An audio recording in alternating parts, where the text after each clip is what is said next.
Hello. Hello sir. Yes. नहीं वसीम बात कर रहा हूँ. हाँ नहीं समझा मैं सर. ट्रायल ले रहा हूँ मैं यूट्यूब से वेदर इट इज वर्किंग और नॉट. आप बोलिए सर थोड़ा. Okay sir. हाँ हेलो. हाँ वेट. हेलो.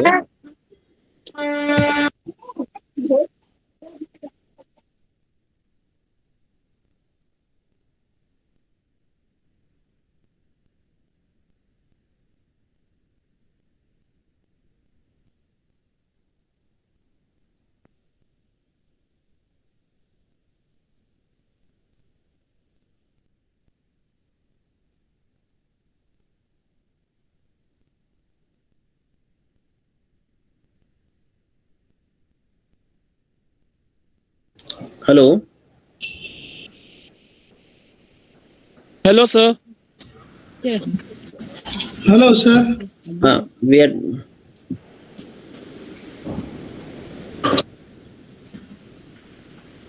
थोड़ा लैग कर रहा है क्या? हेलो. Hello sir. हाँ. Yes, it is working. Okay. We will start now. So let me once again say. Acha, it has started. It has started. Let me send it to other. Once again we Yes, have to okay. send, na?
Wasim sir आपको group में मिला, देखिए तो group में मेरा message मिला, forward कर देता हूं. एक मिनट सर, एक मिनट सर.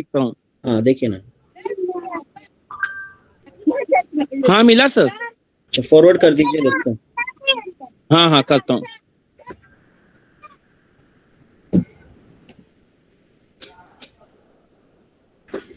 ओके सर एक मिनट सर. हाँ देखिए ना. Yes now we can start I think. हाँ मिला सर. फॉरवर्ड कर दीजिए. Acha, shall I begin? Yes madam. Okay, all right. Yes, I welcome everyone to this session on English grammar. Now, as Dr. Chaube rightly told you, see, English grammar is not everyone's cup of tea. Again, grammar is something that is rather difficult. And you see, as Professor Edwin told us yesterday, that there are some subjects which we don't like, or we find them tough, or we have an innate distaste for it. From the bottom of our heart, somewhere we feel, oh, ye jamega nahi. Ye mere bas ki baat nahi hai. So you see, usually you find that grammar is one of those things, So let's hope today at the end of this session that, you will be a little more confident about tackling grammar, and it is not going to be such a big bogeyman for you. You know what is a bogeyman? What is a bogeyman? You'll say, my God, the first this of grammar started. Yes, what is bogeyman? Yeah, bogeyman is what you say, bua, no? It's something to be scared of, isn't it? Okay, now usually you see when we say grammar, what do we usually think of? What comes to mind? Yes, what comes to mind? You see, of course, communication, rules, language, speech, idioms, phrases, then the dictionary. Oh, we'll have to look at the dictionary now. We don't know what is grammar. Will we understand it? And what are prepositions? But yes, it is an important part of education. So, we'll have to open our books and learn grammar. And then, of course, oh yes, this big bogeyman of a word, syntax. Syntax is what? Syntax is the rules of grammar that a language has. Okay, so there are rules in every language. There is syntax. Every language has its own rules. And in English, I would say the easiest thing to remember is SPCA. Now, here it's not Society for the Protection of Cruelty to Animals or Prevention of Cruelty to Animals. Though, yes, SPCA also stands for that. But, it's easy to remember. Just remember subject, predicate, complement, and adverb. If you have this in your sentence, remember you have cracked it. Okay, this is a simple mantra I would say for grammar, that SPCA is what you have to remember. Okay, the subject, that is the doer of the action, the predicate, that is the object on which the action is taking place, the complement, and the adverb. Okay, now let's move on. Yeah, now why do we have this big fear of grammar? What are we afraid of? You see, we learn a language, but we have this big fear when it comes to grammar, when it's a grammar paper that we have to write. See, some of you who may have been in, our English medium students who have been in ICSE schools, CBSE schools, you see, they have two English papers. One is literature and the other is grammar. And invariably, you find when it comes to grammar, the children begin to groan. They say, "Oh, no grammar." And even the CBSE, ICSE students feel this. So you see, I would tell you, that grammar is not something that you fear, or the students who have been in vernacular medium schools fear. But I would say this is a universal fear that everyone has. Okay, now let's try and understand. First thing is, of course, fear of failure. Because you see, grammar is like mathematics. Either you get marks or don't get marks. And you see, in an exam, it's very important to get marks, isn't it? In order to score well, in order to do well, we need to pass and pass with good marks.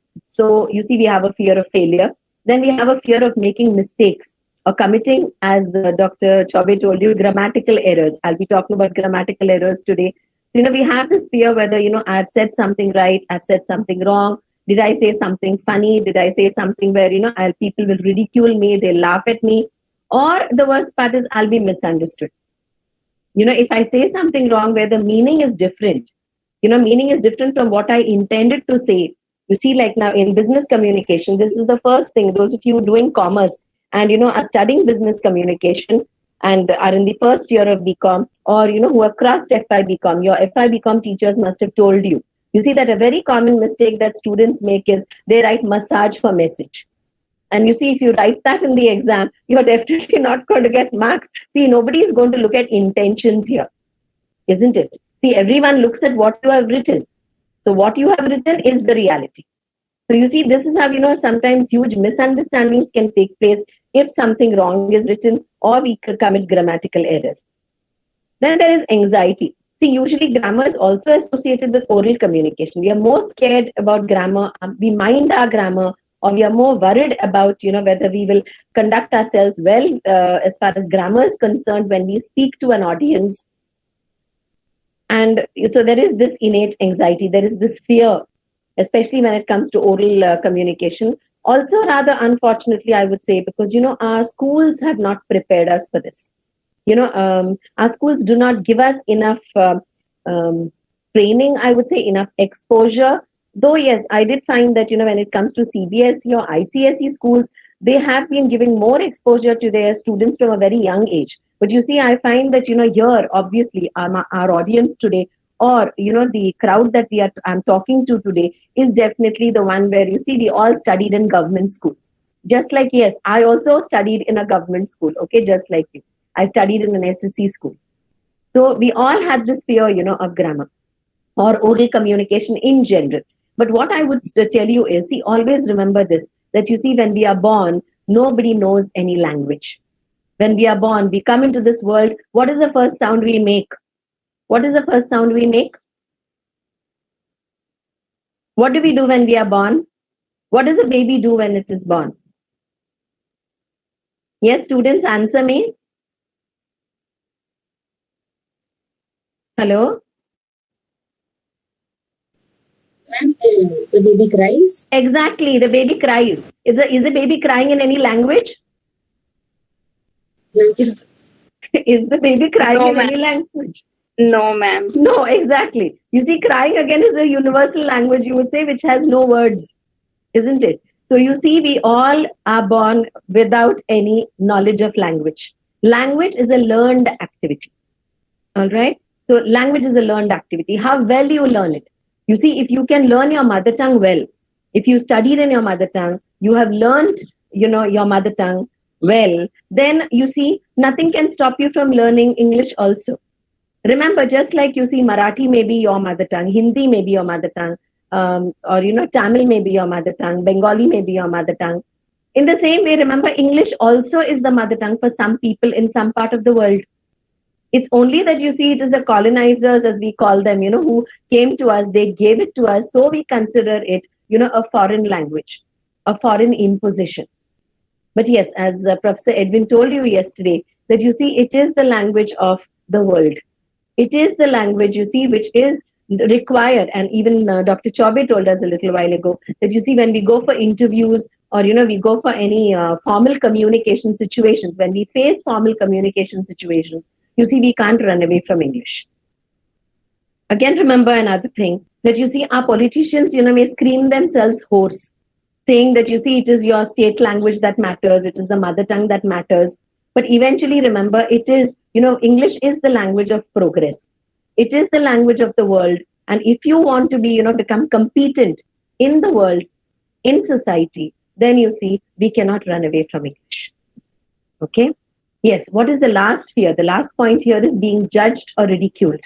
You see, we tend to get, judged. People size us up, people form an opinion about us, or you see, on the basis of how we speak a particular language. So yes, it is easy to say, it doesn't really matter, if I make mistakes, it is the thought that counts. But as I told you, you see, if we make, errors like massage for message, and if a wrong message goes across, a wrong content is conveyed to someone, you see, it can lead to problems. That is also a reason why, you see, we have to be careful, and we can't afford to say, oh, it doesn't matter if I make mistakes. As long as they've understood my thoughts, that's all that matters. Okay, I'll go on to the next slide now. Now, how do we tackle the situation? See, when we talk about a problem, there has to be a solution, right? Now, obviously, you see, when there's a problem, we look for a solution. And yes, there are solutions around us. How do we do that? First, identify your exact fear. What aspect of grammar are you afraid of? Is it sentences? Is it words? What is it that you are afraid of? Constructing a sentence, using the proper word, using an apt word or not. So in the first place, you will have to identify, you will have to find out, it's like, you see, pinpointing. And, exactly zeroing in on your fear. And then, of course, see, once you know where the problem lies, then, half the battle is won. Okay, and then you know how to, at least, you can begin to tackle it. Then practice to listen in the alien language. This again was something that Professor Edwin covered yesterday when he told you, you see, he asked you to look at, watch various programs on television, listen to TED Talks, listen to podcasts, and listen, to blog, your audio blogs and so on. Listen to people who talk to you. The more you listen to the language, the more it falls on your ears, it will give you the confidence to speak better. All right. And again, let go of the need for perfection. It's all right if you make mistakes. But of course, as I told you, yes, where we make mistakes matters. You can't afford to make mistakes, for example, say in formal communication. When you grow up, you become an adult, you take up a job, and you see if you are, the sales manager of the company or you are the purchase manager of the company, there you see, yes, you need to have perfection. You need to be careful about the kind of language you use in your letters, or even if your secretary has typed the letter for you, you see, you need to see that it is correct and perfect in every way before you put that all important signature. But yes, when we speak, in an informal group or, with your own colleagues or whatever, it's all right. You see, if you are a little imperfect, people do understand. Okay, then control the speed of the conversation. Speak slowly. Now, this year, I must say, see, my teacher, my students would know this. My ex-students would know this, that I do tend to speak a little rapidly. But of course, many a times, you see, there are pressures of syllabus to be covered. And that is why, and again, also, you see, when you know the language well, one tends to automatically speak a little fast. But in your case, yes, don't worry, students, this won't happen because, you see, when you are mastering the language, you are at the stage where you are still mastering the language, speak slowly. See, sometimes, yes, we tend to speak fast because, we want to get it over and rid with, especially when we have oral performances to do. Now, see, in the second term, we told our FIBCom students that, you're going to have oral performances. So, we find that, when students do engage in, speech, or we give them a role play, like, an imaginary telephonic conversation to engage in, they speak so fast, as though, ek baar ye khatam ho jaye. Please don't do that. Speak slowly so that, you concentrate on the sentence you are speaking. Because after all, sentences are not just mere sentences, remember. They are also a thought that you are conveying. And how you convey the thought, what you convey through that thought or through that sentence. So the sentence or the paragraph, whatever it is you're saying, it is eventually a tool. It is a weapon. All right. So how we use that weapon matters. Then ask questions. If you're not sure, you did not understand something, then please ask questions. And here, I must say that, just like Professor Edwin was telling us yesterday, I have also noticed, that my colleague, Professor Sonar, has the habit. He does ask me, if he comes across a word, which he has never heard before, he hears me saying it for the first time, then, he'll ask me, Kai hota te, madam? Zara sanga na parat. So this is a good habit. See, however old you may be, he is a lecturer like myself, he is in my own department. But nevertheless, you find, don't be afraid to ask questions, to ask someone, if you're not sure. And again, smile. When you're speaking to someone, when you smile, it removes a lot of your fears. Of course, I'm not talking about a false smile, or I'm not talking about a smile, where there is fear in the eye. But learn to smile naturally. Of course, it will take a while. It will not happen immediately. But yes, learn to smile as you speak. Then practice basic everyday conversations. See, this is something, I've been telling my students time and again.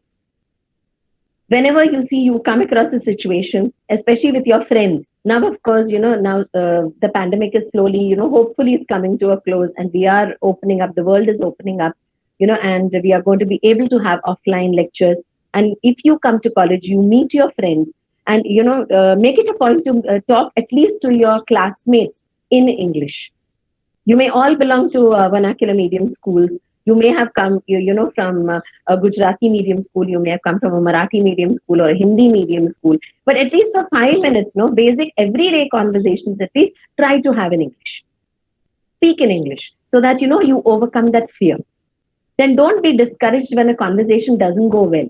See, there will be, situations when there will be times when you have not been able to put your idea across as well as you wanted to. It's okay. The first time, the second time, the third time. Slowly you will get into the habit. Okay. And then, a day will come when you'll say, okay, yes, I was able to do this well. Then visit places where the language is spoken as often as you can. Visit places like, you can, now, though you may not be able to physically visit US or UK or European countries or Singapore, at least, visit those places now, through through the internet.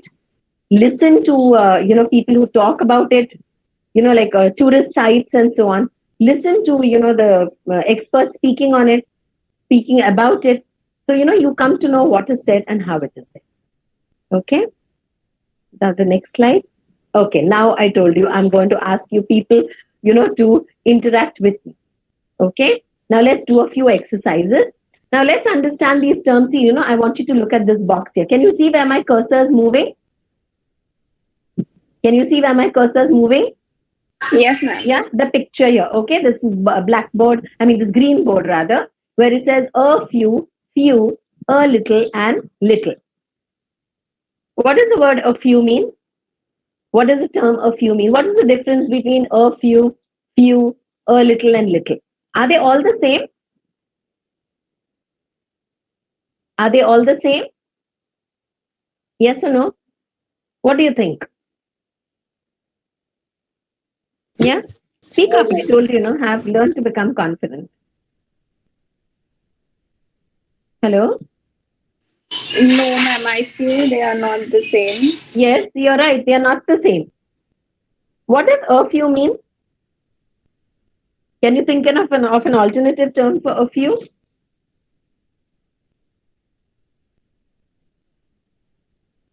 All right. See, a few means some. Okay. But few means when there is no article before it. All right. Few means hardly any. Okay. When there's almost none.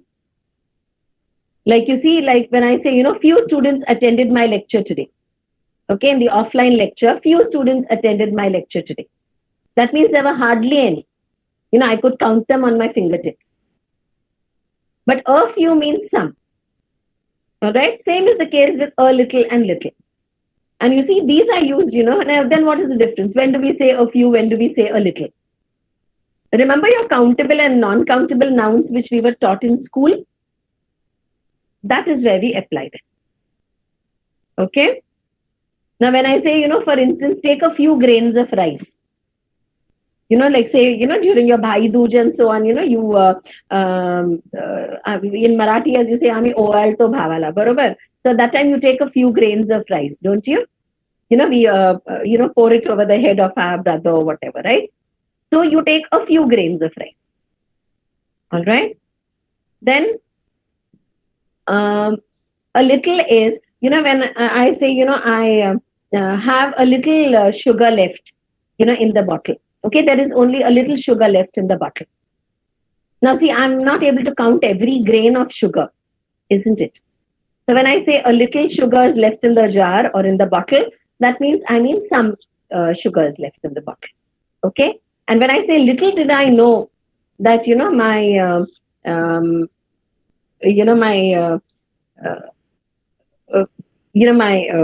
what should I say? Little did I know, that, my adventure or, this trip of mine was going to end like this. Now, let's suppose I go on a trip, I go out and, I say, oh my God, the trip did not turn out to be as well or as good as I wanted it to be. So, I'll say, little did I know, that my trip was going to end like this. All right. Maybe on the way back, I met with a slight small accident or something. So, there is an unpleasant memory. So then I would say, little did I know. Okay. Now see, let's look at these words. Now replace the underlined words or phrases with suitable words from the list. A little, a lot, and a lot of. Now I want you to answer, okay? When we were young, mother used to tell us many fairy tales. So when we were young, mother used to tell us? A lot of fairy tales. Correct, a lot of fairy tales, right you are. Even a small quantity of lime juice adds a lot to the taste. Even a little. Yes, right you are. Even a little quantity of lime juice adds a lot to the taste. So you see, you find that when it comes to lime juice, you cannot really count the drops of lime juice, isn't it? Okay, so you say a little. Then, thanks very much for all that you have done for me. Thanks a lot. Correct. Thanks a lot for all that you have done for me. There was hardly anything that I could do to change the situation. There was little that I could do something. Correct. Right. You see, remember that the words little and few are used in negative situations. All right. They are used in negative situations. Okay. They are to indicate, they are used to indicate a negative, idea or a thought. Okay. Now the next exercise. Identify the errors in the use of the degrees of comparison given in the following table. Now, see, we say that something is, something is beautiful, more beautiful, or most beautiful, right?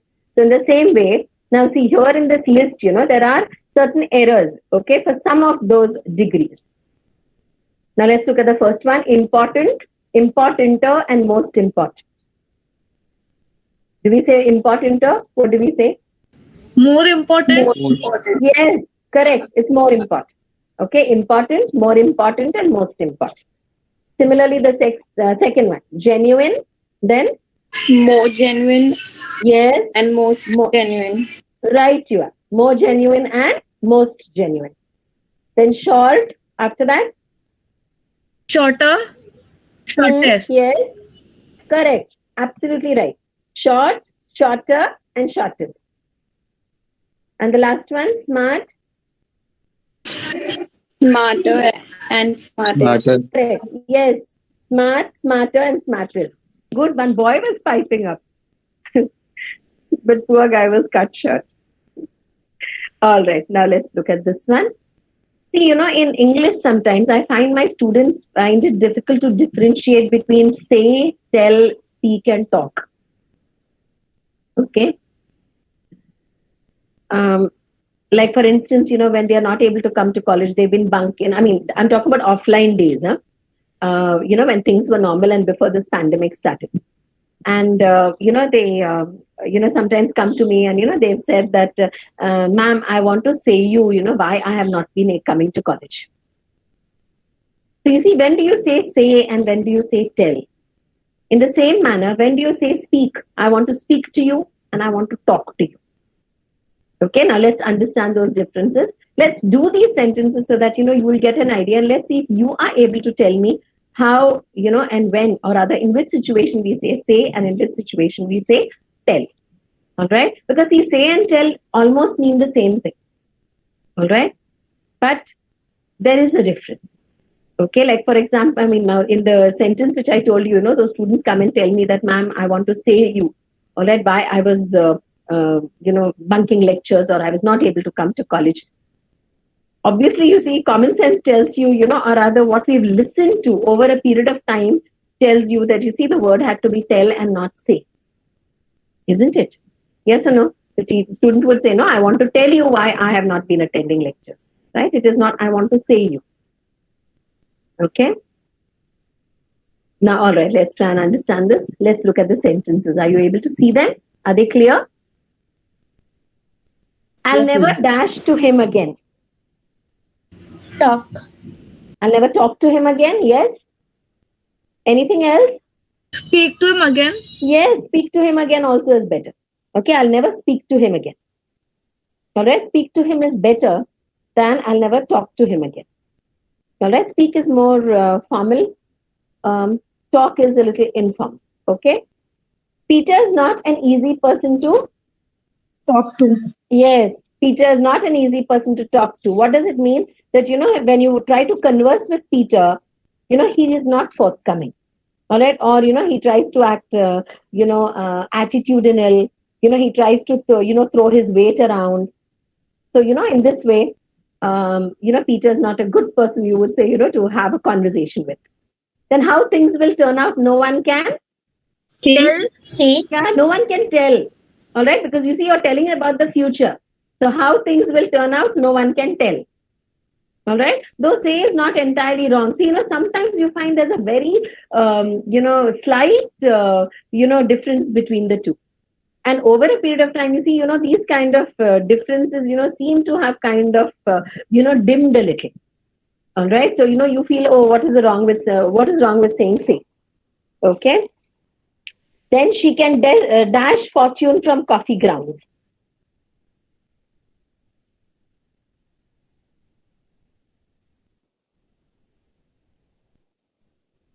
Tell. Yes, she can tell fortune from coffee grounds. See, some of these terms I would say are what you call collocations. Collocations are, groups of words or, say about 3 or 4 words, which occur in a sequence where it is always said in that manner only. All right. That is the structure way we say it. That is the structure we use. So telling fortune, just like, you tell somebody's future in the same way, it means, what does it mean of telling fortune from coffee grounds? There are people, who can look into tea leaves and tell your future or, tell about your, how well you'll do in life or what you'll do in the future and so on. So in the same way, this is, people can also do it by using, by looking at coffee grounds. Okay, coffee grounds are your coffee beans.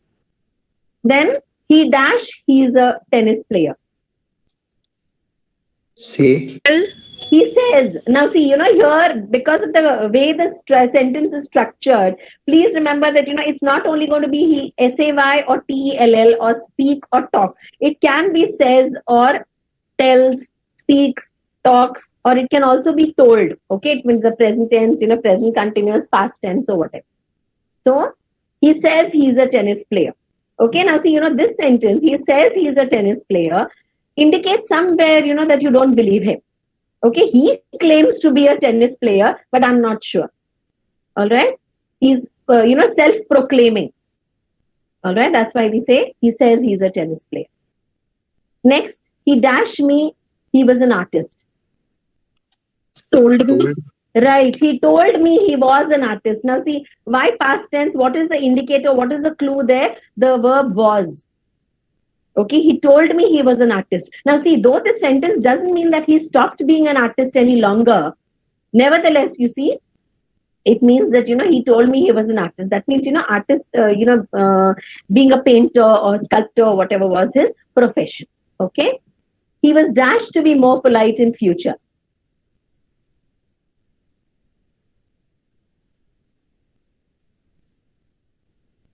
Yeah, he was dashed to be more polite in future.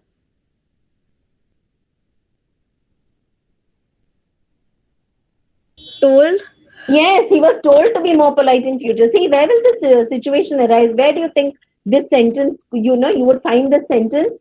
See, you would find it, in a corporate situation probably, where you see, a junior or a subordinate is being told, that he has to be polite.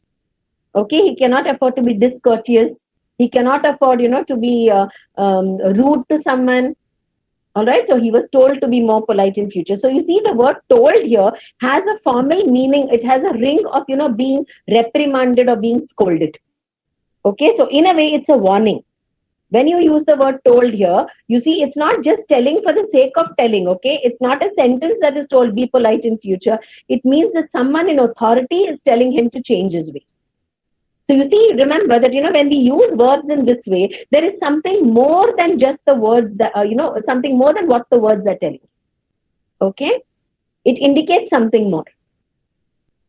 That is why you see it's only a particular word that will fit better than the others. All right? You're following what I'm saying? Yes, ma'am. Okay, all right. He was dashed to be very intelligent. Told. Said to be.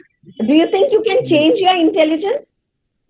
Said to be. Yes, he was said to be very intelligent. See, here is not a remark that is being told to the individual. Here, when we say he was said to be very intelligent, that means, everyone, people say that he is an intelligent man. Okay? You see, like, for instance, when you think of our scientists, like Jagdish Chandra Bose or, Sir Jagdish Chandra Bose, or when you think of, your poet Subramanya Bharati, you see, we know that, we say he was said to be very intelligent. Albert Einstein, of course, we know he was intelligent, but, if you're talking about someone's intelligence, you say he was said to be very intelligent. If he's no longer alive or with us or whatever, you'll speak, when you're speaking about him, you'll say that. Just a minute, excuse me.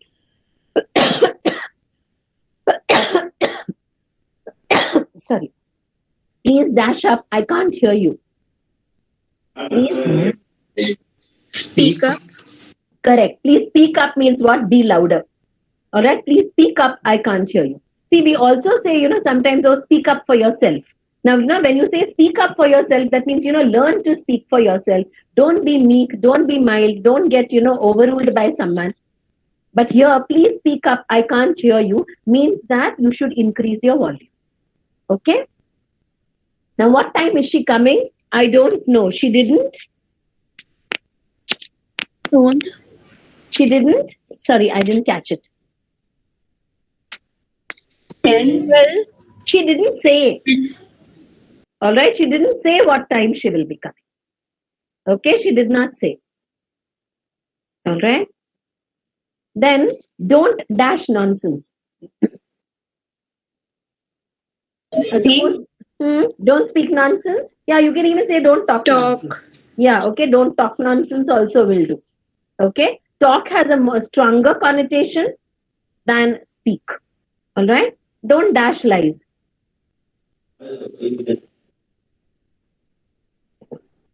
Tell. Exactly. Right, you are. Don't tell lies. Now, see here, there is a slight difference between the previous sentence and this one. When you say don't speak nonsense or don't talk nonsense, it is only for that situation.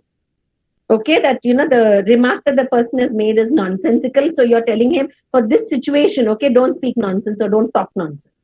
But when you say don't tell lies, you're talking about a habit also.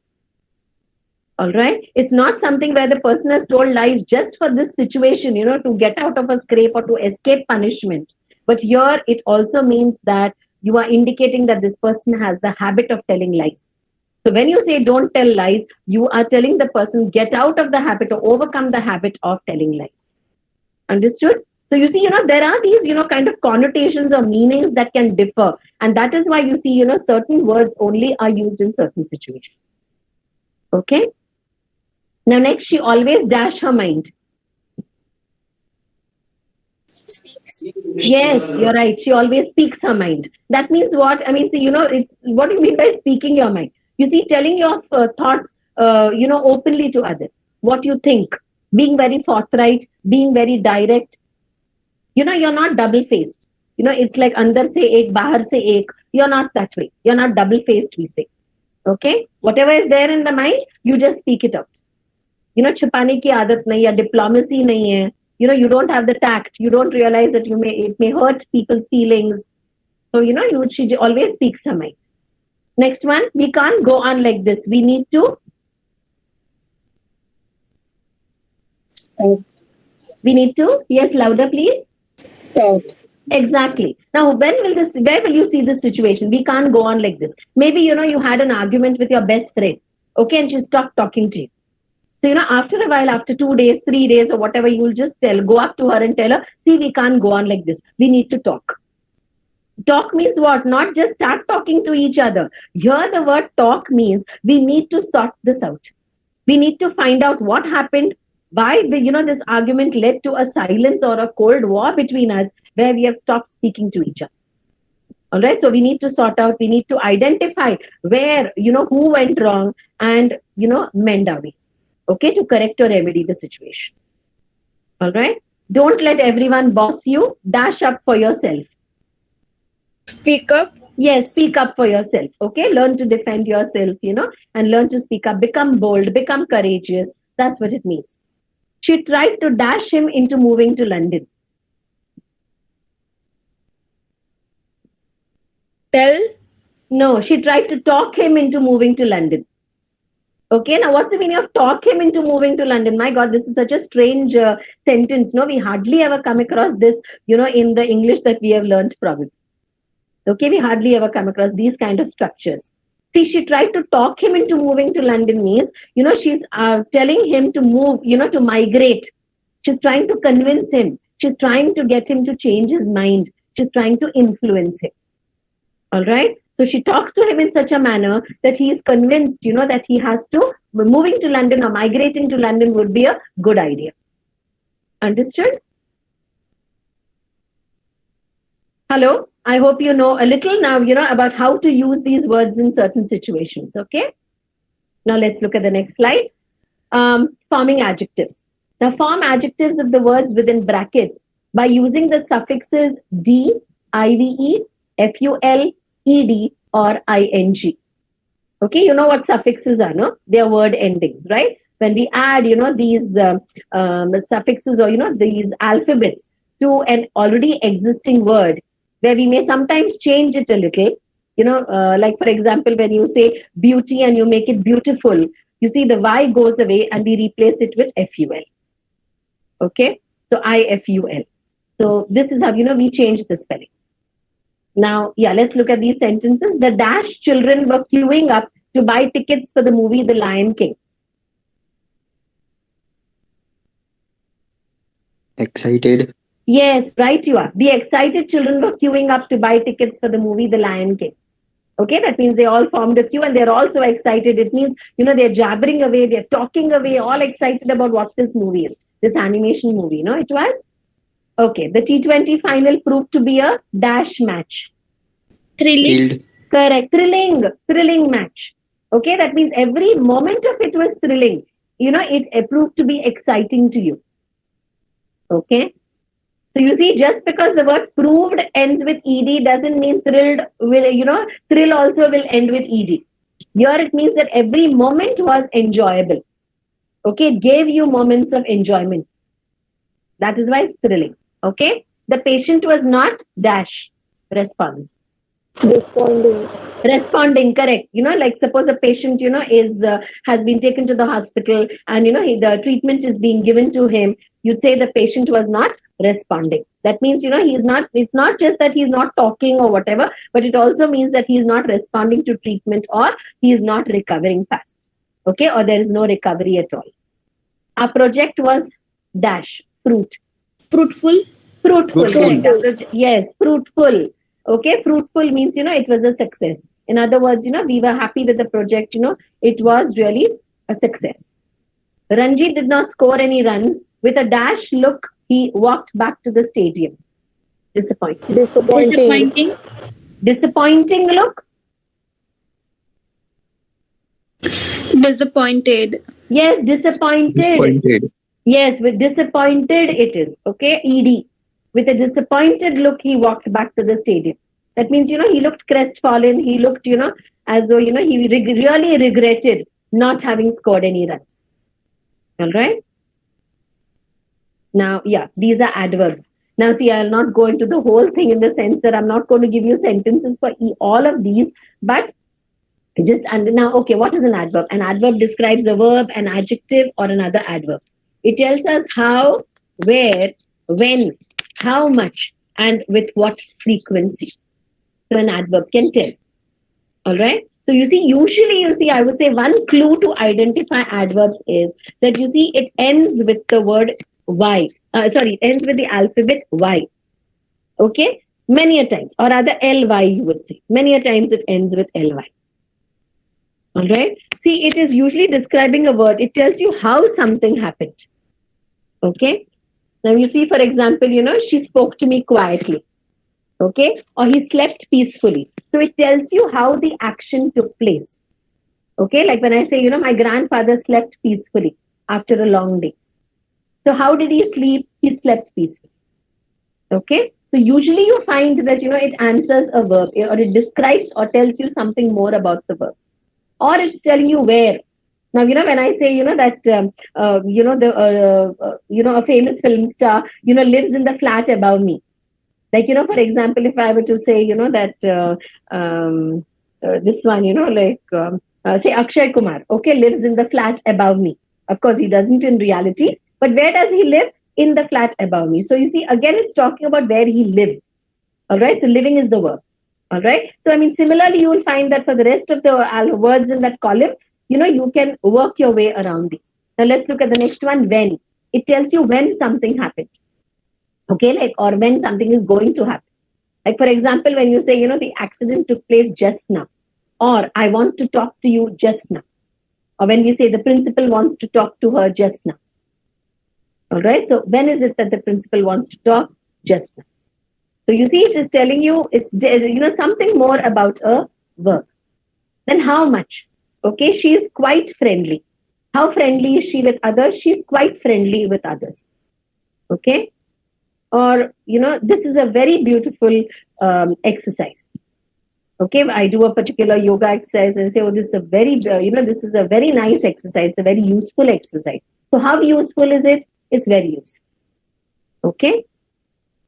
Next one, how often? Okay, let's tell. It tells you how many times or the frequency of something. All right.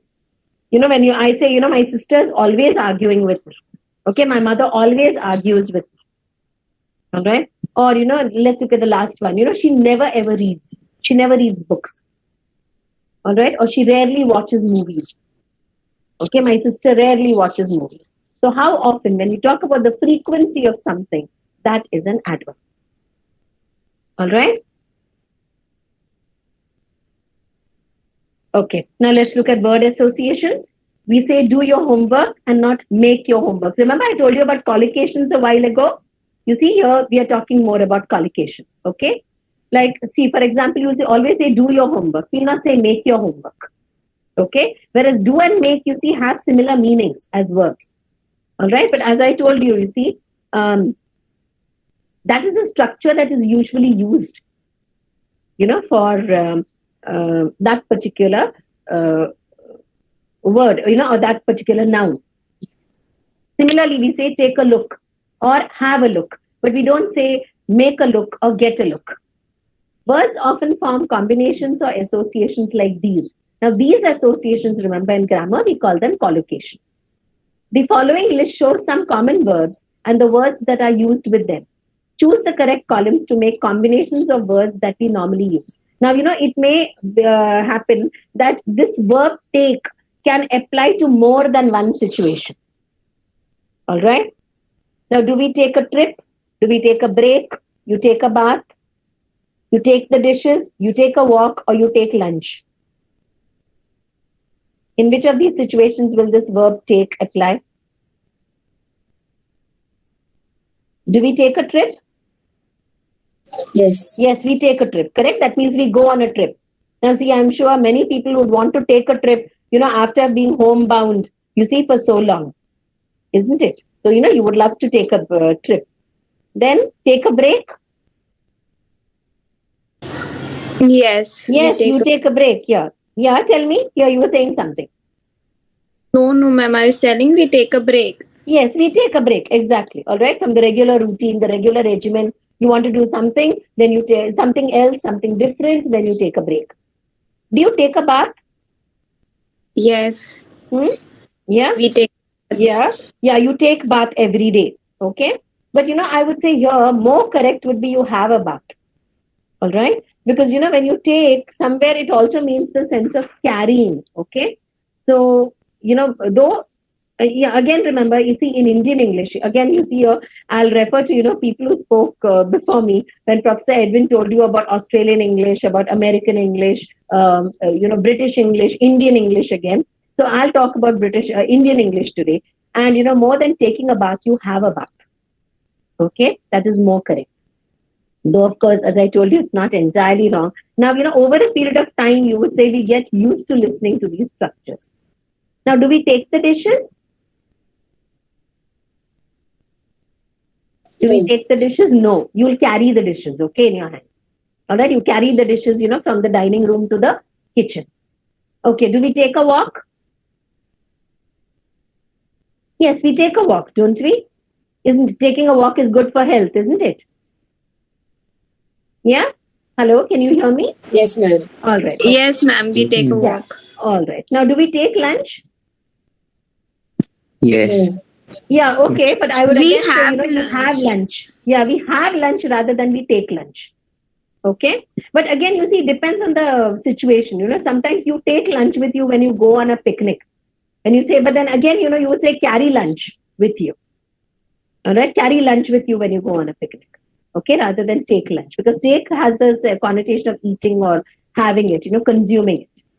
All right. Okay. Then we make a trip, we make a break, make a bath, make the dishes, make a walk or make lunch. Make lunch. Yes, you make lunch. That means, you cook. Okay. Now the next one, I'll go a little faster. Do a trip, do a break, do a bath, do the dishes, do a walk or do lunch. Do the dishes. Yes, do the dishes. All right. What is the meaning of doing the dishes?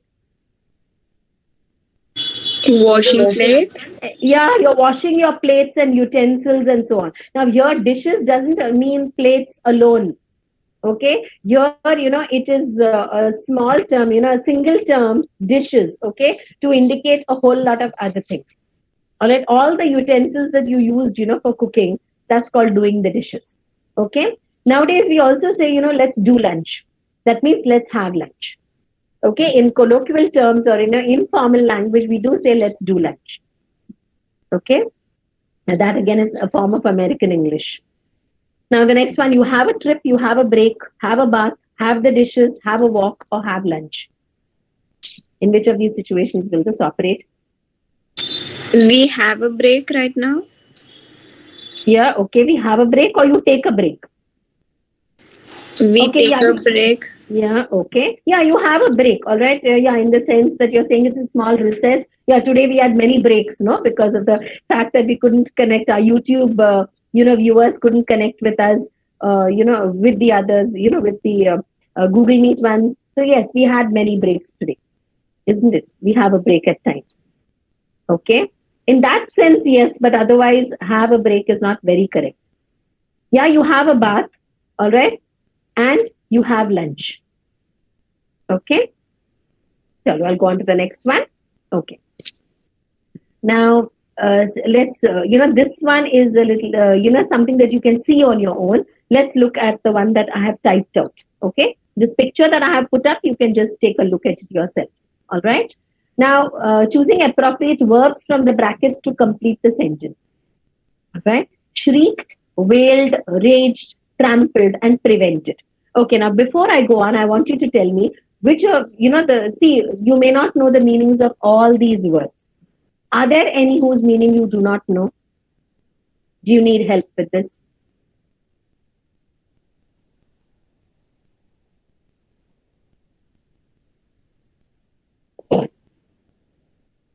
Yeah? Shrieked, wailed, raged, trampled, and prevented. Any words whose meaning you don't know? Okay, shall I move on? I'll presume that you know all these words. Okay, then I want quick answers, okay? He was dashed to death by a wild elephant. Yeah, come on, quickly. Are you able to hear me? Yes, my audio is on. Yes? See, he was trampled to death by a wild elephant. Okay? Trampled means what? Stepped upon. But you see, stepped upon is not just, you see, like, for example, we step on a toy, all right, that a child has dropped. But here, trampled means, the leg is so naturally, you see, we know what the width of an elephant's leg, isn't it? And how heavy it would be. So what happens is, you see, it means the person was crushed to death. Okay, it's almost like, the person went into the earth somewhere, okay, because he was trampled, okay, by the elephant's foot. Okay, he was trampled to death by a wild elephant. You understood the meaning? Hello, can you hear me? Sorry to disturb, ma'am. Actually, some people in WhatsApp group have asked about the meaning of wailed, raged, and trampled. Thank you. Yes, thank you for telling me. Yes, good. I forgot to tell you, that please look up the, chat box from time to time and do tell me if there are any, queries. Okay. Wailed is, wailing is when you cry, long and loud. Usually, you see, when some misfortune happens, and see now so many misfortunes have, fallen upon people now in the pandemic, isn't it? Okay. And, then, people would wail, or when there's a death in the family, people will wail. When they cry loud and long, then that is called wailing.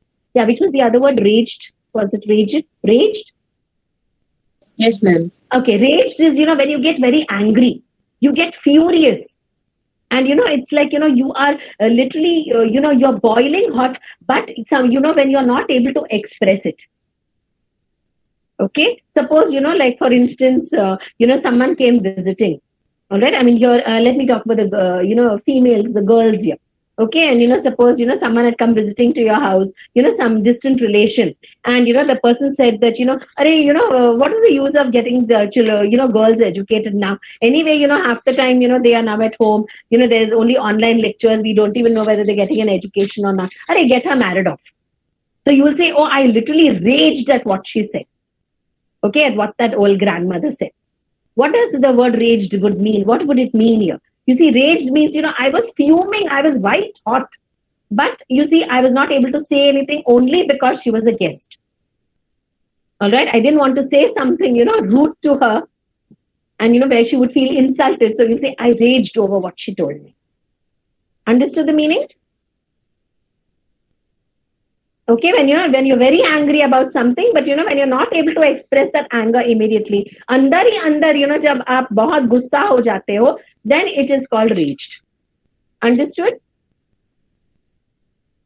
Hello, can you all hear me? Yes, ma'am. All right. Yes, ma'am. Understood?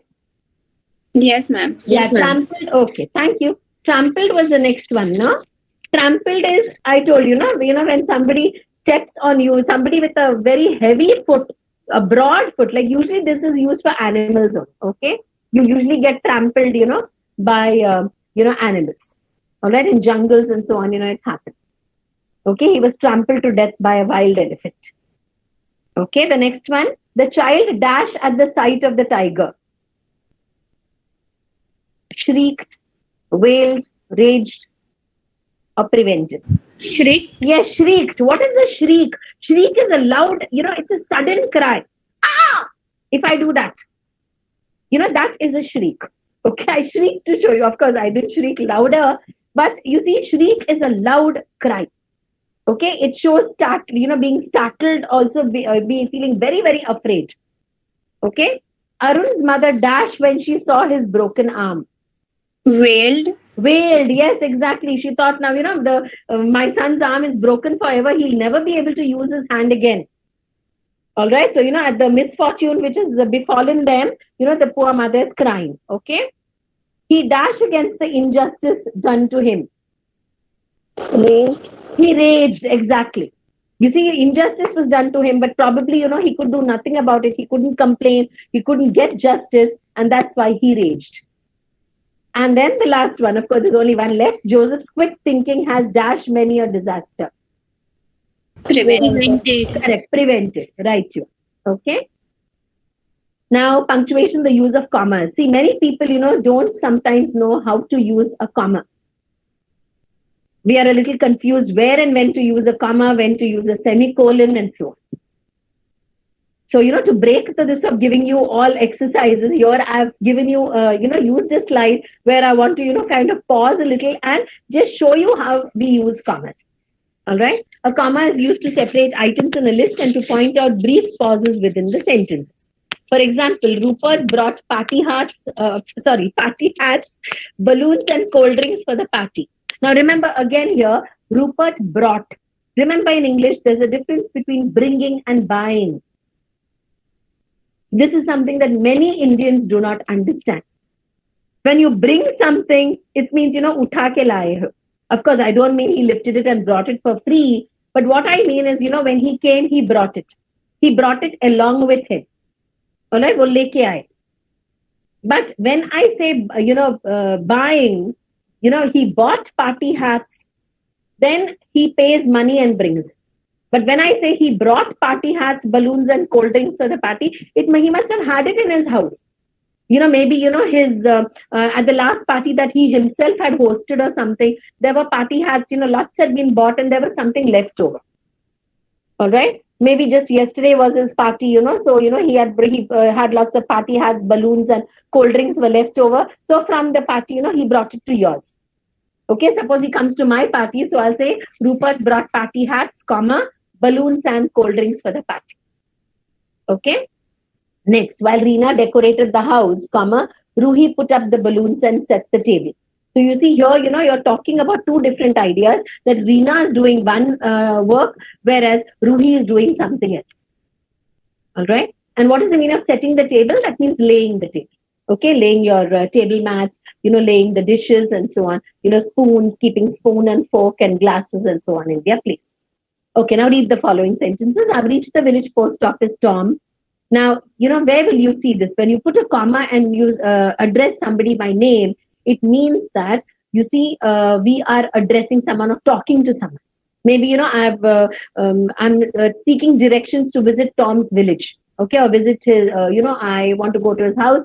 So I call him up and I say, I've reached the village post office, Tom. Now, where should I turn? Suppose I was told by Tom, that at the post office, you will have to take a left turn. So now before the post office or after the post office, so I'll call him up and ask, I've reached the village post office, Tom. Okay, and if I were to write it, I would put up a comma after post office. Okay, Richa, please give me the geography book. See, Richa, here, when I'm talking to someone or addressing someone, there is a pause. Okay, we stop a little before we continue the sentence. So there is a change of idea as to I'm calling somebody's attention and then telling them something about it. I want their attention. I want them to pay attention to me. Now let's see what it says. Here we find that a comma is also used to separate the name of a person to whom a sentence is addressed from the rest of it. When the name comes at the end of the sentence, we place the comma before the name. When the name comes at the beginning of a sentence, we place the comma after it. Okay, naturally, Then complete these sentences by placing commas, full stops, and question marks in the appropriate places. Students from Punjab, Gujarat, Kerala, and Bihar are participating in the match. Now, where will you put the commas? After which words? After Punjab and after Gujarat. Correct. After Punjab and Gujarat, not after Kerala, okay? Because then there's only one more left. Okay. Praveen, call a taxi while I lock up the house. It will be Praveen, comma. Yes. Call a taxi while I lock up the house. Now, by the way, see, they've asked you also to put full stops. So there will be full stops at the end of both the sentences that we just discussed. Now, will you carry the cases down to the taxi, please?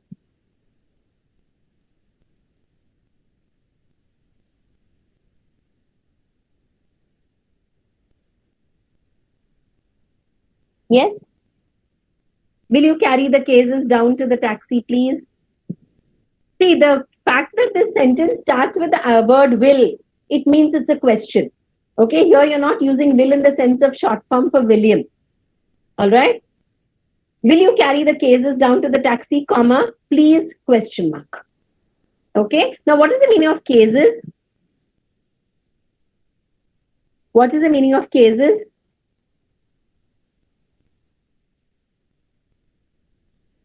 Maybe suitcases. Exactly. It means suitcases. All right. Suppose I'm going on a journey or a trip or something. So I'm telling, I'm asking the person, with me, maybe I'll tell my son, will you carry the cases down to the taxi, please? Help me. That's what I'm saying.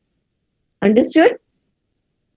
See, these are Yes, words ma'am. that we don't usually use in English, that is why I chose such sentences for you. All right. So, it helps you to expand your vocabulary. Okay. Now, see, we use apostrophe with S to show possession. Now, how to use apostrophe? This is another thing that many of us don't know. All right, we are a little confused.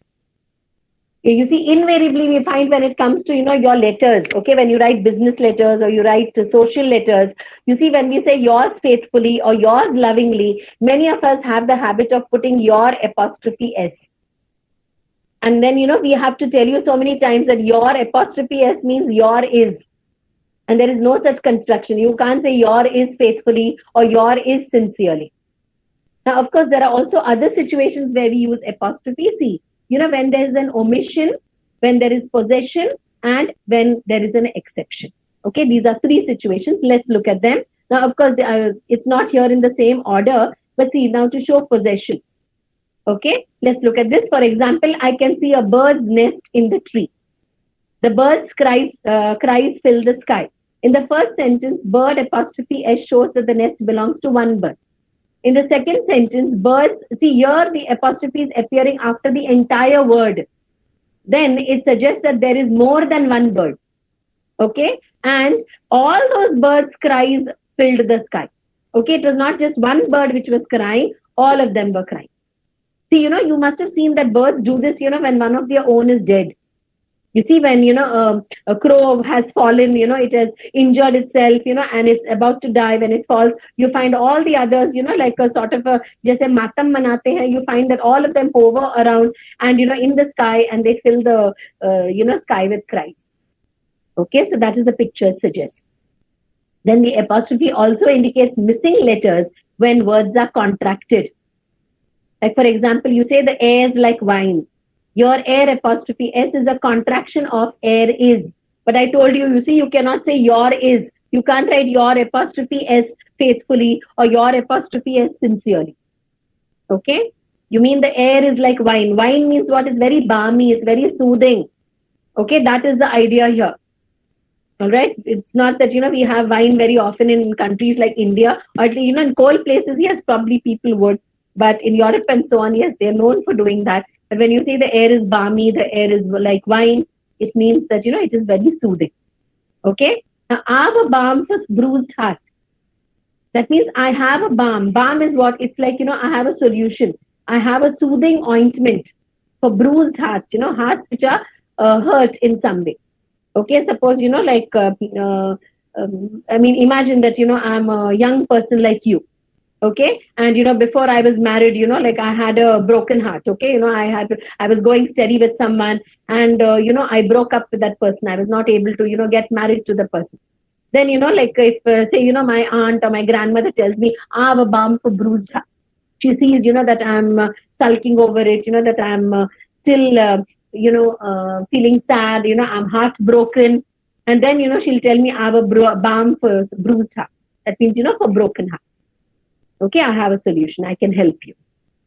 All right, so have is a contraction of I have. Now, let's look at the third situation when apostrophe is used. It is used to indicate exceptions. Okay. Now, see, sometimes we use certain words which belong to another language, and, then you want to highlight it or you want to indicate it. That is when you see we put, but then remember, we put single inverted commas at the beginning of the word as well as at the end of that word. Remember, here again, there's a difference between single inverted commas and double inverted commas. There, that apostrophe would mean single inverted commas. Okay, it will always be single inverted commas. Okay. Now see, the pupils were taught bhajans by the music teacher. Your bhajans is a non-English word. Similarly, the man got off the train and hailed a coolie. Now, coolie is a Hindi word, isn't it? Coolie is a non-English. Understood the meaning? Understood how to use apostrophes, all of you? Yes, So ma'am. similarly, understood? Can I move on? Yes. Okay. Yes, Now, ma'am. you see the next one is hyphen. See, again, many people do not know how to use hyphens. What is a hyphen? Hyphen is a punctuation mark. Now, see, deliberately I've used an apostrophe here that's used to join words or parts of words. So that you see, you just relearn what you just did in the previous slide. Remember now, see, where have I used that? See, it applies here. You see, it indicates missing letters when words are contracted. So you see, a hyphen, this is how it's written, is a punctuation mark that's used. That means that is used to join words or parts of words. Remember, many a times, for vowels, we use apostrophe. Okay, when I want to say that is used, I is a vowel, isn't it? So that's when we put an apostrophe. Okay, that is the structure of English, a common structure of English. Now, which of the following words should have hyphen? Which of the following words should have hyphens? See, remember, if it is a combined word, a compound word as we call it, then, it's a compound phrase where a set of words together, when joined by a hyphen, it indicates only one idea. Okay? Now, 10 years old. Next one is a 20-year-old student. Next, 2/3 of a liter, 15 seconds, a 15-second dash, a well-known singer, and half full. Where will we use? Will we use a hyphen for the first one? When I say my nephew is 10 years old today.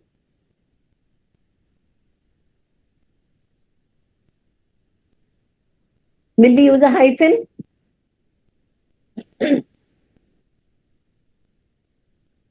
Hello? Yes or no?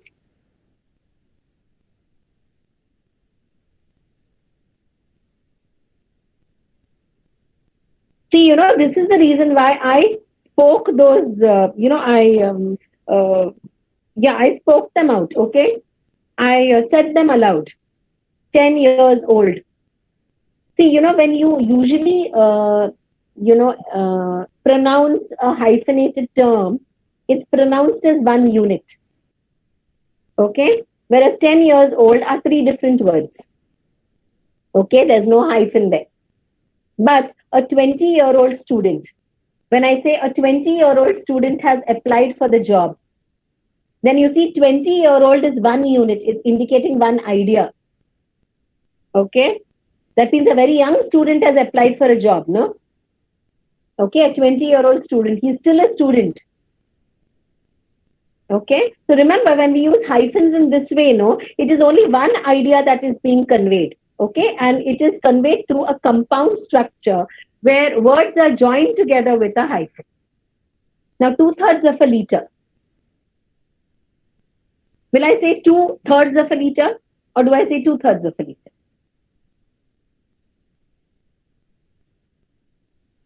Do I say there are 2/3 of a liter of liquid in the jar, in the bottle? Or do I say there's 2/3 of a liquid in the bottle? Okay, 2/3 of a liter of liquid left in the bottle.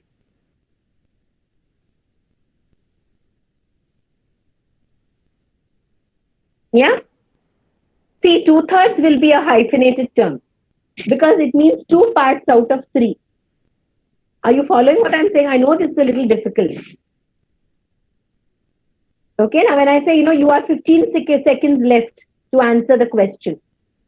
Now remember, people used to watch Kaun Banega Crorepati, which Amitabh Bachchan used to anchor. So, when he tells you now you are 15 seconds left. So there is no hyphen. But when I say this is a 15-second dash, now here, remember the word dash, though you see we use the word dash for a hyphen also. Here it means a rush, okay? It's a run. A 15-second dash, that means it's a race. All right? It's a 15-second dash. Dash here is being used in another context. That's why deliberately I gave you this structure. A 15-second dash means this is a 15-second race. Again, see, we are not saying 15 seconds. 15-second race. Then you see a 15-second is hyphenated. Because here we are talking about one race, which is of 15 seconds.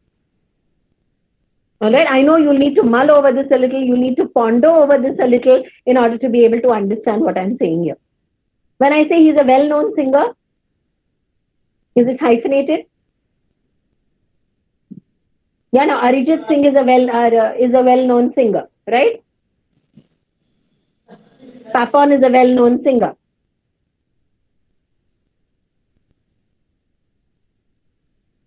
See, how do you know, when to use a hyphen? See, the term is said together, well-known. Okay? Now, do I pause after the word well? No. See, for example, when I say Papon is a well-known singer, do I say that? Papon is a well-known singer? No. See, how do I pronounce it? Papon is a well-known singer. So, well-known. Well-known means what? He is known around by all. He is popular. Okay, so well-known would be a hyphenated term. Now, again, you see, when you say half full, yeah, the glass is half full. Would it be hyphenated? Yes. No, the glass is half full. Okay? It's half empty. It's half full. That there's no hyphen there here. But I'm glad you answered at least for one of these, questions. At least you tried to answer. Okay? And the answer was wrong. It's okay, sir. At least they attempted. वैसे तो confidence आएगा ना, sir, when they make mistakes. But see, sir, this is not very easy. All right, it requires a lot of practice. That's why, again, I'll tell you, what I've been telling my students in the past. It was tough in my for class. me also, madam. Yes, yeah, I mean, this is definitely, it's enough to flummox people. It's very, very difficult. It's not really easy to understand at all. That's why, what I was telling my students, or what I always tell my students is do a lot of reading. Read in English. Read good English. Read novels. Now, I'm not asking you to read big novels, fat novels of 800 pages, 600 pages, of the Victorians and so on, written by the Victorian writers. I'm not asking you to read, Charlotte Bronte or, Thomas Hardy or whoever. Even if you read short stories, Indian short stories, but where the English is correct. Or, when you read writers like, your Enid Blyton, look at children's tales, children's books. Written by British writers preferably, or American writers preferably. You look at Mark Twain, you read Mark Twain, or you read Enid Blyton. All these will definitely help you to perfect your English. Okay? There, you come across these kind of constructions where hyphenated terms are used, and then pay attention to those so that you will know how and where to use it. Okay? Now, yeah, homophones and homonyms. Now, what are homophones? What are homonyms? See, I'll give you a clue. Nym. The word nym is similar to name. Isn't it? Nym and name. So, homonym means the same name. And homophone is a situation where you have, the same similar sounding word, but where the spelling is different. Whereas in homonym, everything about it is the same. All right? Everything about it is same. The pronunciation is also same and the spelling also is same. All right? Like say, for example, a word like face, F-A-C-E. All right. Then I say, I have to face an interview tomorrow. Okay. And when I say, go wash your face. See, the pronunciation is the same, correct? The spelling is also the same. You agree? Do you agree? Hello, are you following what I'm saying? Or you're like tired? What is the matter? No, they are not tired. They're afraid of answering. Yeah, that's what I told you. Grammar can be quite frightening, I hope At least you respond. Whatever madam is asking, you respond. Otherwise, I will have to respond. I may respond wrongly. Koi baat nahi. As you said, we are all learners. You notice, today, see, when I was speaking, I also was making mistakes. Okay? It's not that you see oral English can always be, or spoken English can always be perfect. It happens when we are unprepared. Koi baat nahi. But yes, students, please don't force poor Dr. Chaube to respond. I want you to improve your English. You understood? I see. I was giving you an example of the, of homonyms. Okay, where you see a word like face, F-A-C-E. We use it in two different situations.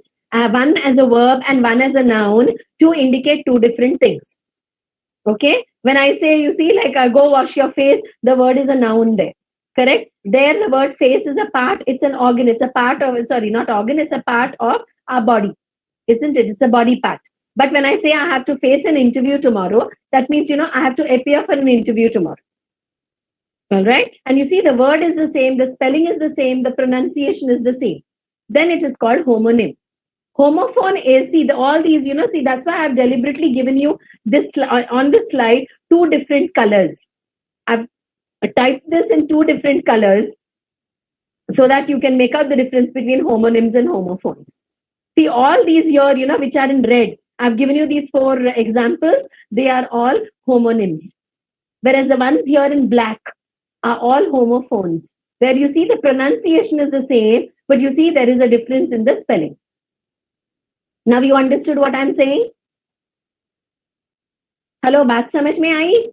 Yes, ma'am. Okay. See, now, here again, see, I've taken up this picture here, this clip art where, an apostrophe is used. Okay, where you see there, you are contracting, they are. All right, that means, they are very good children. So they are, so it's, again, in English, they tend to say they are very good children. If I were to speak like a British or someone, I would try to pronounce like that. Now, their, T-H-E-I-R indicates belonging. All right. These are their books.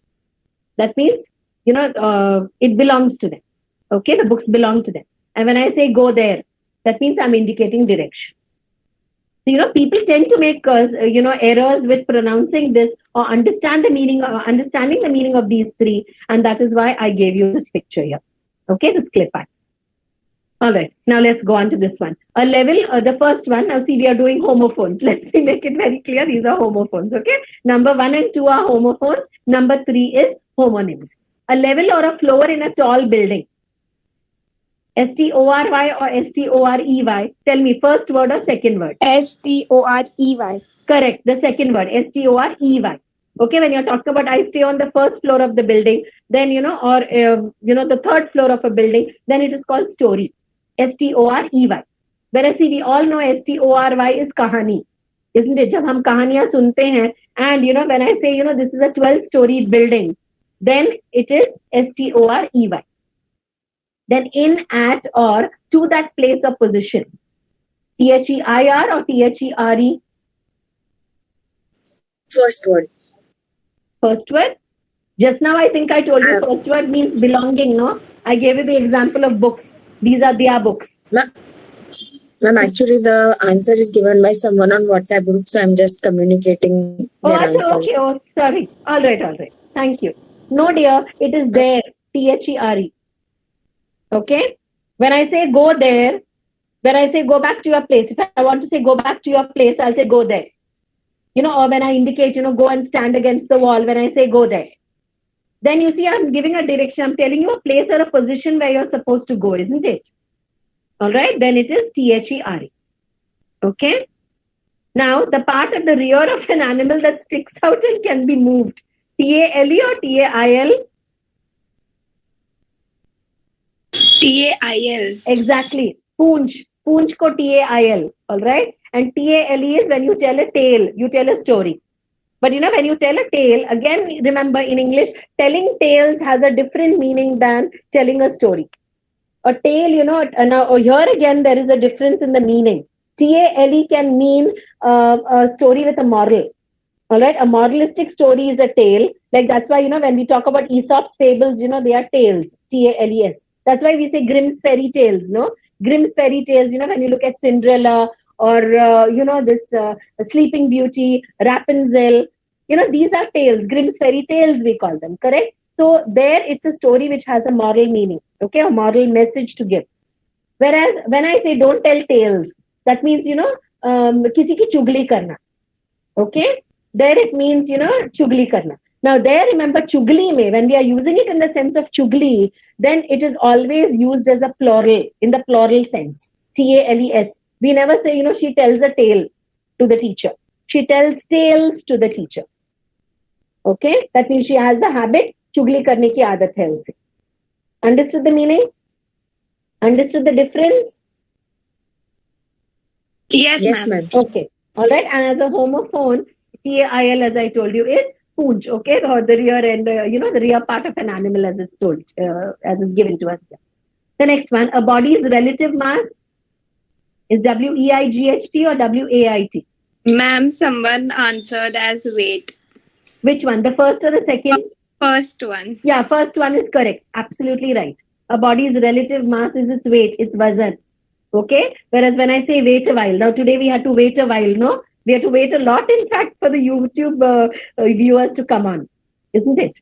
Now the next one, unnecessary use of anything is WASTE or WAIST?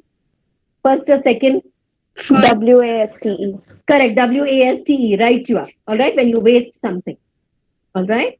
And the waste, WAIST, means, that part of the body which is about, between our, the lungs and, or rather the rib cage and the hips, isn't it? The waist, the narrow section of our torso.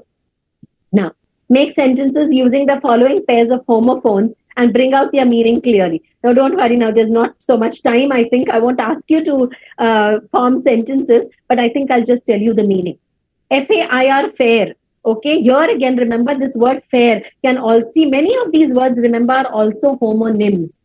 All right, when I say, we went to the fair, okay, or children like to visit the fair, that means mela.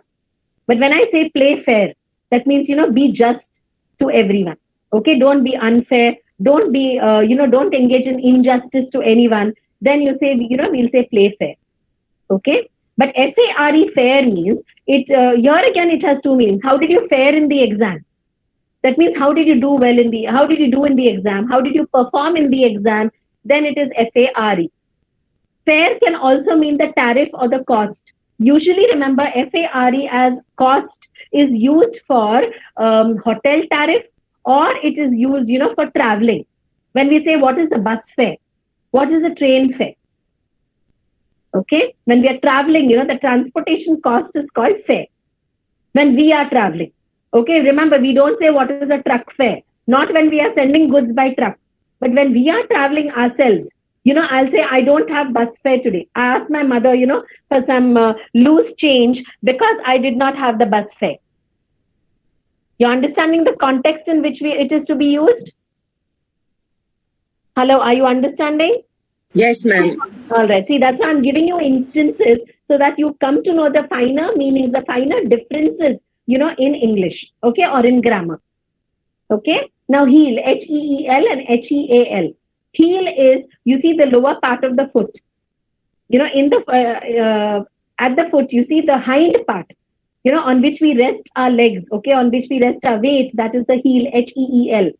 We also say this, for dogs, come to heel. We say that, we tell a dog, come to heel. That means, come and sit beside the master. That means come and wait, near the heel. Okay, the master's heel. Whereas HEAL, healing is curing. Okay, 1ONE is the number one, correct? The numeral. All right. Or even, we say when there is no one in this room. All right. That means there is no individual in the room. Whereas 1 and 1, There's a very slight difference in pronunciation. So WON is the past tense of winning. Okay, so there we are talking about victory. Now again, the word blue, blue as a color. Now see again, it's very apt. It so happens that this clip art that I've chosen also happens to be in the blue color. And BLEW, here again, this here, yes, this word blue also can be a homonym, and this word BLEW also can be a homonym. For example, when I say color blue, okay, all right, here you can see this picture. I've used the color blue here. Now, when I say I'm feeling blue, okay, I don't know why I'm feeling blue today. That means, I'm feeling dull, I'm feeling gloomy, I don't feel energetic enough. Then we say blue. Okay, I'm feeling blue. Now, the word blue, BLEW, again, I told you is a homonym. It can be used as a homonym where you see when, you say she blew the candles. Okay, she blew her birthday candles. Okay, she blew out her birthday candles. So we know the actual act of blowing, correct? But when I say, she blew all her, scholarship money on a costly dress for the party. That means, she wasted all her money. Okay, she blew all her money. That means, on one costly dress, she had got it in a scholarship, she'd won a scholarship, and, she blew all that money. That means she wasted all that money on an unnecessary expense. Understood the difference? Hello, you understood Yes, how these words can be used as homonyms? I hope you're following. I know I'm going rather fast because, I think there are just a couple of slides now, I think, but I just want to quickly wind this up. Okay, now understand the meanings of the following word pairs. Now see, back as a noun, back as a verb. Back as a noun is the rear part of the body. Now you see, we talk about the spinal column, correct? The spinal column is in our backs, correct? Now, when I say I back somebody, that means to give support to someone or something. Now, for example, backing a political party. If I support, say, for example, the, current government in Maharashtra, then I would say, I back, the Sena party. Okay, I back Uddhav Thackeray. Then bank. Again, bank is a noun, bank is a verb. All right, has a different meaning. But you see, remember, everywhere the spelling and the pronunciation is the same. Whereas you see in this first half here, you found that, it was, the spelling changed. Okay, though the pronunciation was the same. So this is a very important difference to remember. Okay. Now, bank as a verb is you depend on someone. When I say, like I bank on my neighbor, for everything. See, usually, where people who stay alone, when, say, for example, their husbands are working in another country, they're working in the Gulf, or, they're working abroad. And, if suppose the woman and her children, are stay alone here in India or in Bombay, then, it would happen, then that woman would say, oh, I always bank on my neighbors, because there's no mail in our house. All right. That means it doesn't mean that I send my neighbor to the bank. It only means that I depend on that person for almost everything. Okay. And when I need help, when I want someone to come and look after my child, if I have to go to the market or something, and if I have a young child, then I may tell my neighbor, please come and, be with my child. Okay. Then knock, K-N-O-C-K, a noise made on the door by someone. This is what you call darwaza khatkhatana, correct? Knock is to drop. When I say knock as a verb, when, I say I knocked the vase off the table, V-A-S-E vase, that is, you see, a ceramic jar, or a glass jar in which flowers are usually kept. Then gull. Gull is a seafaring bird when you talk about seagulls, and gull is a verb. No, that is gull as a noun, okay? And gull as a verb means to cheat. When I say, I was gulled by the shopkeeper. Okay, I believed, the sweet words, and I realized, that I was gulled by the cheater, shopkeeper. So, when we tell, our businessmen, never gull anyone, never gull your customers. That means do not cheat them. Understood? Now, yeah, this was the last one. Now, this, I want you to write it as an exercise. Do it at home. Imagine today is Monday and write 5 sentences on what you had done by 8 a.m. this morning. By 8 a.m., okay? So this is a tall order. That means how early you get up is also what matters. Okay. This was, to improve your English skills or, grammar, using, thoughts, putting your thoughts on paper. You want to write this down? You can take this down and do this as an exercise at home. I'll keep the slide on for some time. Are you taking it down?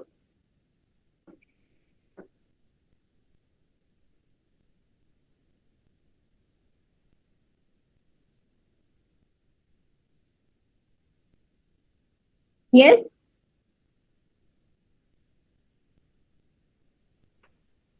Hello? Yes, ma'am. You have taken it down. Okay. Took it down, or you can even take a picture. It's all right. Okay. These were the Okay. references. These were, some of the books that I referred to. All right. It's a long list.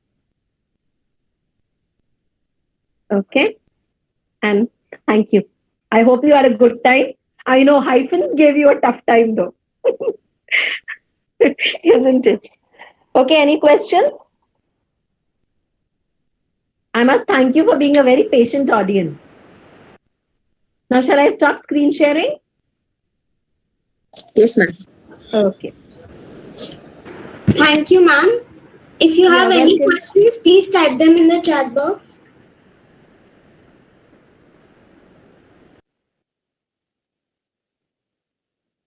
I know this was a marathon. There was so much that I covered. From simple, we went to a whole lot of difficult things. No wonder people are afraid of grammar. Ma'am, there is one question in the chat box. Yes, okay. Yeah, I think I'll also take a look at it. It is it talk to or talk with? You talk to someone or you talk with someone. Yeah, you usually see, when it's at a distance, you talk to someone. All right. Now, like for example, if I call up, okay, my sister in another city, then I would say, I talk to my sister over the phone.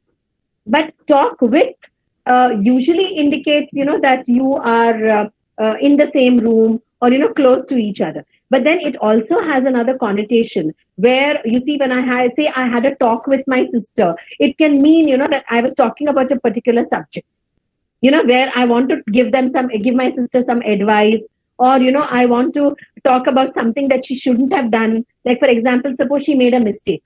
Okay, she insulted maybe one of our relations at a wedding or something, or at a party.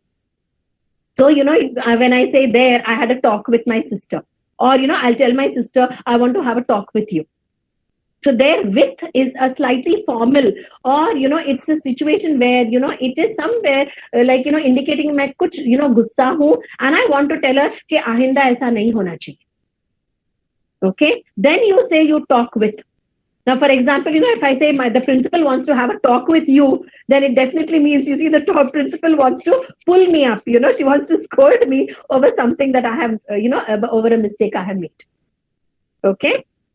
But otherwise, when you talk to someone, it's a straight talk. Okay. It's a conversation you have with somebody. But talk with has the connotation of, reprimanding or, displeasure.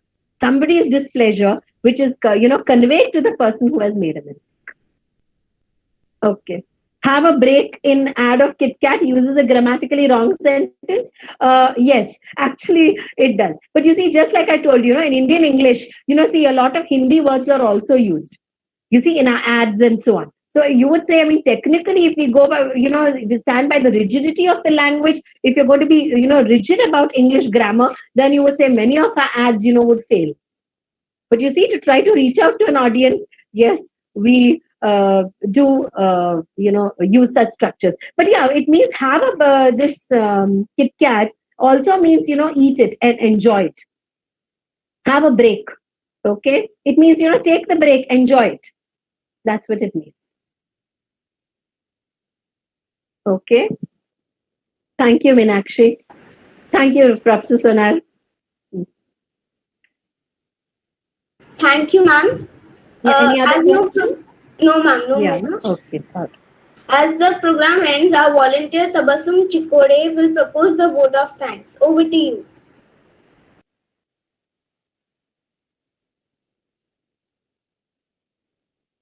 Thanks, Vidya, Akshata, Zalak.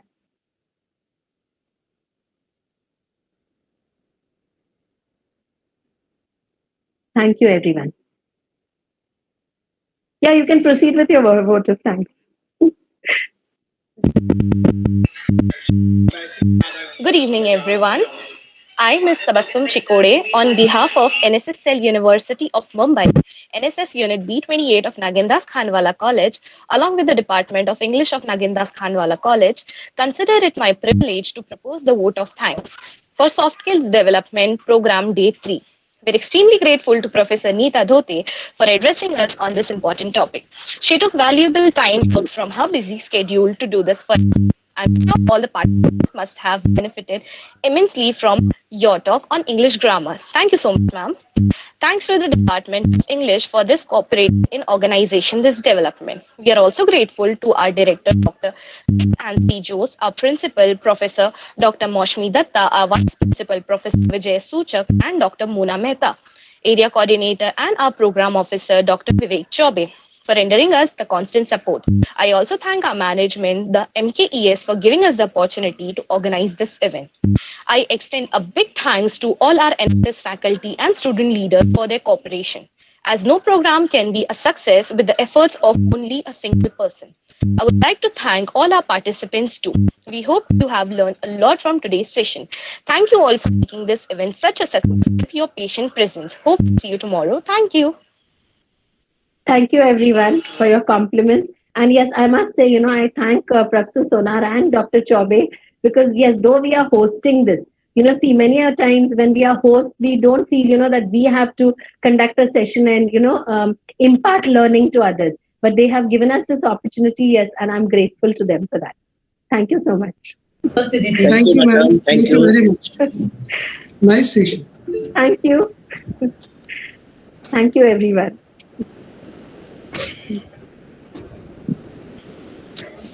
Is it over? Can we leave? Yes. Feedback form is posted in the chat. It was a very nice session. Then sign off. Thank you, Reena. Yes, thank you. Oh, you two are there. How nice. Yeah. I always love to listen to you on grammar. Thank you. Yes, thank you so much. Welcome. Yeah, bye. Thank you, Professor. Thank you, so sir, and all students. Thank you all the faculty members. Thank you, Reena madam. Thank you, sir. Thank you, ma'am. Enjoy. Bye. Bye. Bye.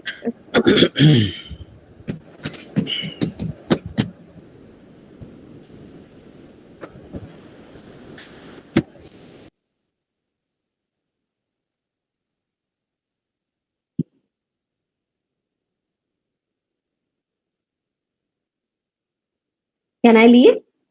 Over? Yes, madam. Yes, you Okay. can leave, madam. Thank you. Thank I you. badly want a glass of water. No, you can leave. Thank you. Okay. Bye. Bye. Good night. Good night, ma'am. Bye.